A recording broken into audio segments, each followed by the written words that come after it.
Buenos días.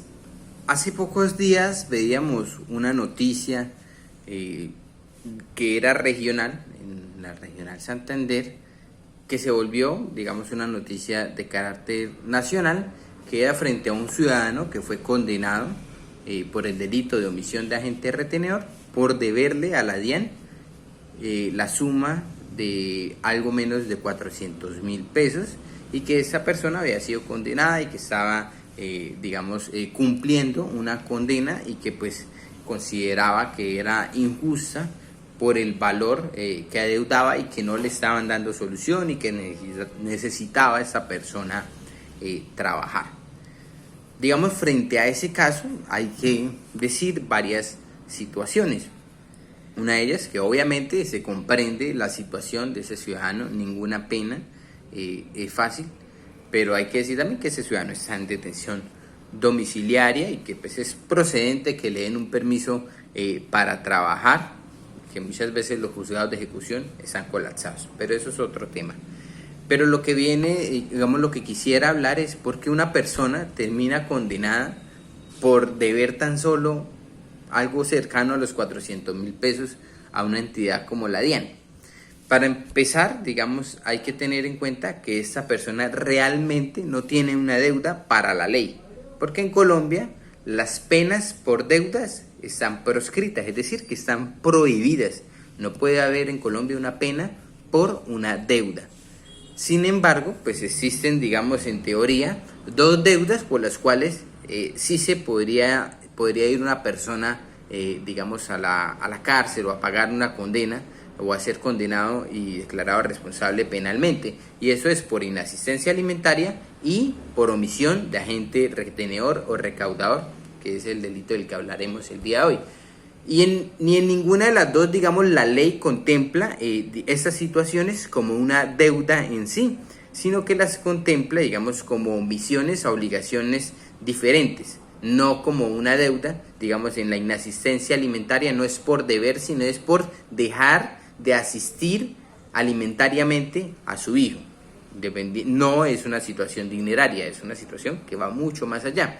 Digamos, y en el caso de omisión de agente retenedor, las personas que tienen que pagar como agentes retenedores o recaudadores, digamos en este caso particular, que era el impuesto a las ventas de la DIAN, que se debe pagar a la DIAN, que es la autoridad encargada por parte del Estado, esa deuda o esos dineros que cada una de esas personas, tiene que pagar a la DIAN, no es una deuda en sí, porque ese dinero que recaudan por impuesto a las ventas no es, en teoría, desde el punto de vista de la ley, no es en teoría, digamos, su dinero, sino es un dinero del Estado que usted recauda, y cuando usted lo recauda en una fecha determinada, usted tiene que entregárselo al Estado, ¿sí? Entonces las personas ahí están ejerciendo una actividad de recaudo tributario.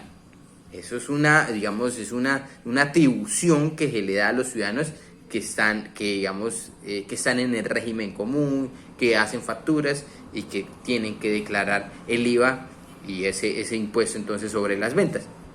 Entonces, esa situación primero, entonces para la ley no es una deuda. Entonces, esta persona no simplemente era que no le diera, que le debía o no a la DIAN, sino que esa persona en efecto omitió pagar un dinero que era del Estado, lo recaudó y no lo pagó, ¿sí? Esa, digamos, es la percepción para la ley. Entonces, desde ese punto de vista es claramente posible que se dé una condena independientemente del valor. No interesa si son 10 millones, 20 millones, 500 millones, o si son 100.000, 200.000, 300.000. Es decir, que es un delito que no contempla de ninguna manera una cuantía.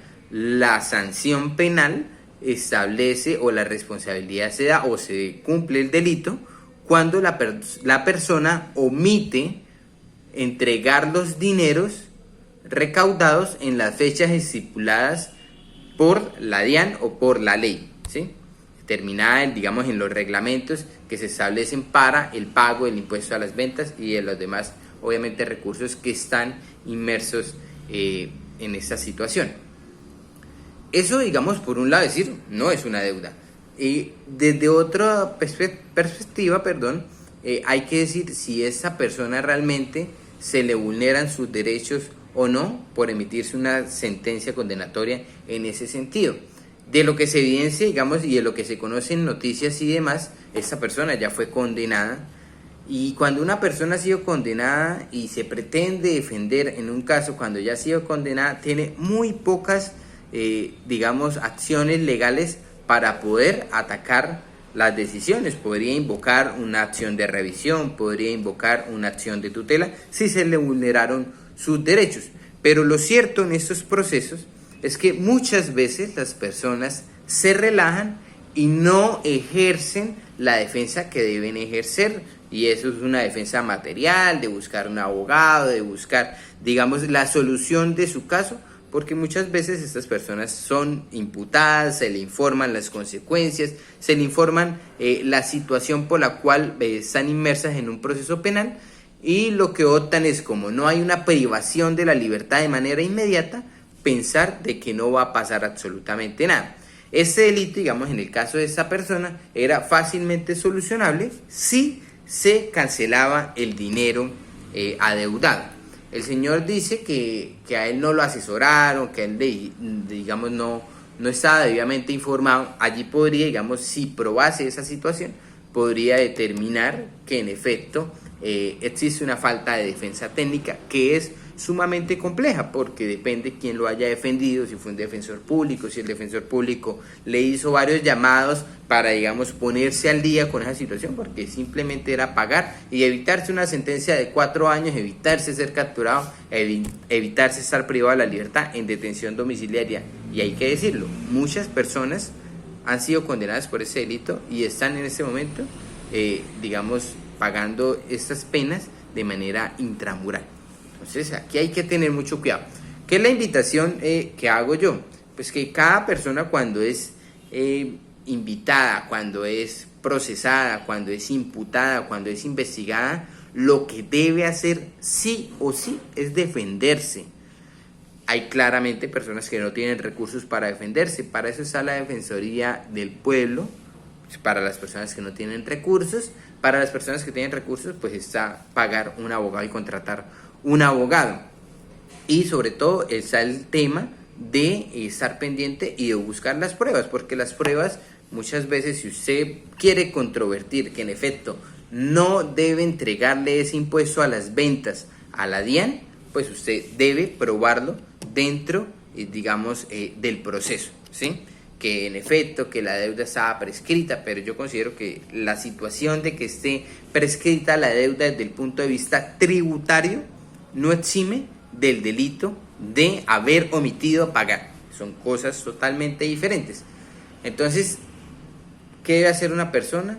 Pues sentarse con su abogado, informarse cuáles son las consecuencias jurídicas de su proceso penal. Los procesos penales de omisión de agente retenedor tienen tienen los siguientes caminos.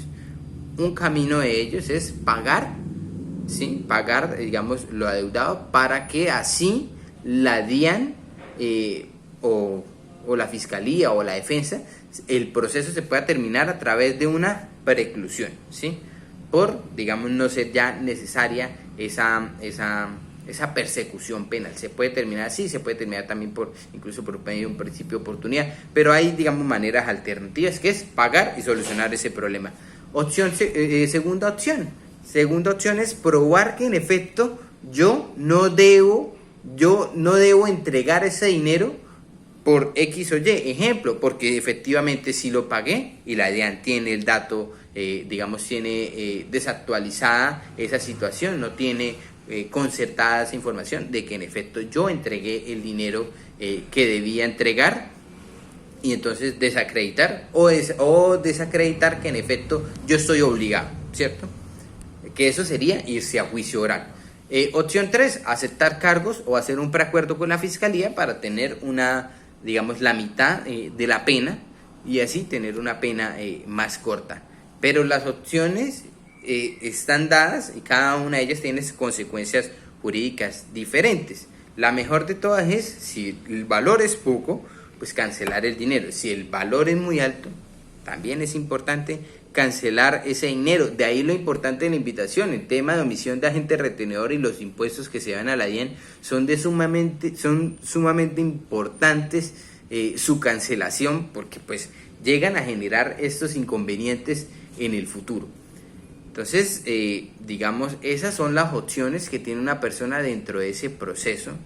Ya posterior a que se dicte una sentencia, muy difícilmente va a poder retraerse una sentencia que se ha dado bajo cada uno de los preceptos legales y todas las etapas. Las condenas no son automáticas de ninguna manera, las condenas se dan cuando se finaliza un proceso de situaciones, un proceso o unas etapas dentro de la causa penal, es decir, que a la persona se le llama, se le llama para imputarle, allá le informan los cargos, después se le acusa formalmente, se le vuelve y se le diga, señor, usted debía pagar tal día los impuestos del periodo de tal a tal y no los canceló, que debían ser cancelados en tal fecha, no los canceló, por tanto usted omitió y comete el delito determinado en la ley de omisión de agente retenedor. Después viene una audiencia preparatoria en donde la persona podrá presentar sus pruebas o no podrá o ejercer su acto de defensa y la fiscalía presenta sus pruebas, y viene el juicio oral en donde se practican las pruebas y viene la sentencia después, que será condenatoria o absolutoria dependiendo del caso. Pero lo importante es que en todas estas etapas este proceso no dura 1 mes, 2 meses, 3 meses ni 4 meses. Esos procesos duran 1, 2, 3, 4, 5 años, y en todo ese tiempo se tiene para usted intentar buscar solucionar, digamos, de manera económica este proceso, porque puede terminar claramente con una condena. Un feliz año para todos, muchísimas gracias por escucharme.